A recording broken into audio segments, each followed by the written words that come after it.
सुबह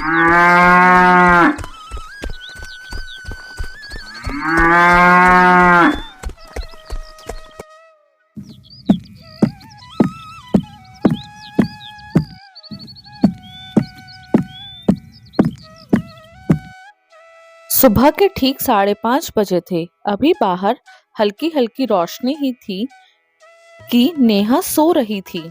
नेहा अब तक सो रही है। सास कमला देवी की आवाज पूरे घर में गूंज गई। नेहा घबरा कर उठी। आंखें सूजी हुई थी क्योंकि कल भी वह आधी रात के बाद ही सोई थी।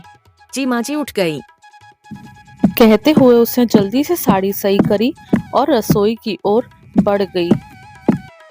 रसोई में कदम रखते ही आवाज आई, पहले झाड़ू पोछा करना, फिर नाश्ता बनाना, और हाँ, आज की चाय फीकी नहीं होनी चाहिए।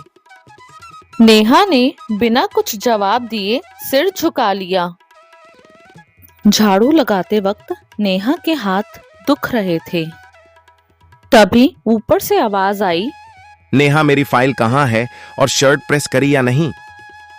ये आवाज थी उसके पति अमित की। नेहा का दिल भर आया। एक तरफ सास, दूसरी तरफ पति और बीच में वह खुद अकेली। दोपहर होते ही उसका शरीर जवाब देने लगा।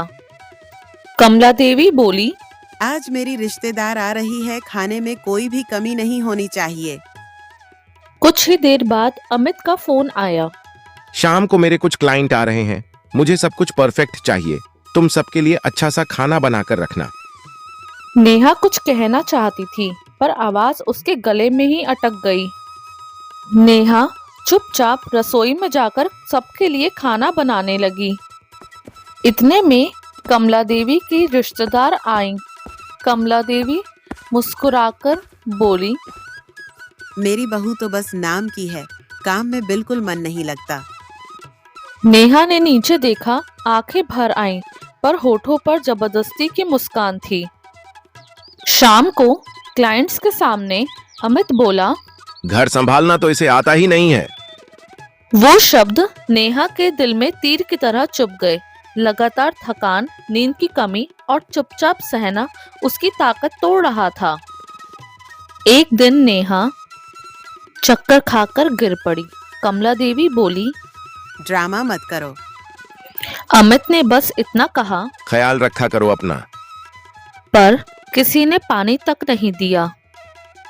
डॉक्टर ने साफ साफ कहा, अगर इसे आराम नहीं मिला तो हालत गंभीर हो सकती है।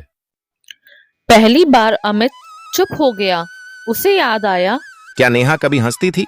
वह तो हमेशा चुप ही रहती है। अमित ने माँ से कहा, माँ ये सब अकेले नहीं कर सकती।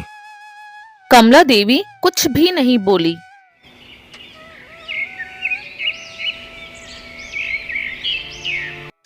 कुछ दिन के बाद कमला देवी खुद रसोई में आई। नेहा, मुझसे गलती हो गई। नेहा की आंखों से आंसू बहने लगे। अब घर में काम बट गया था। आवाज ऊंची नहीं होती थी, सम्मान बराबर था। अमित ने कहा, तुम सिर्फ इस घर की बहू नहीं, मेरी जीवन साथी भी हो। नेहा ने पहली बार खुलकर सांस ली। जो स्त्री हर किसी का बोझ उठाती है, अगर उसे समझा ना जाए तो वह धीरे धीरे टूट जाती है। परिवार तब चलता है जब जिम्मेदारी, सम्मान और प्यार तीनों बराबर हो। अगर आपको मेरी ये कहानी अच्छी लगी हो तो चैनल को लाइक करें, शेयर करें और सब्सक्राइब करें। और हाँ, साथ ही साथ बेल आइकन को भी जरूर प्रेस करें। धन्यवाद।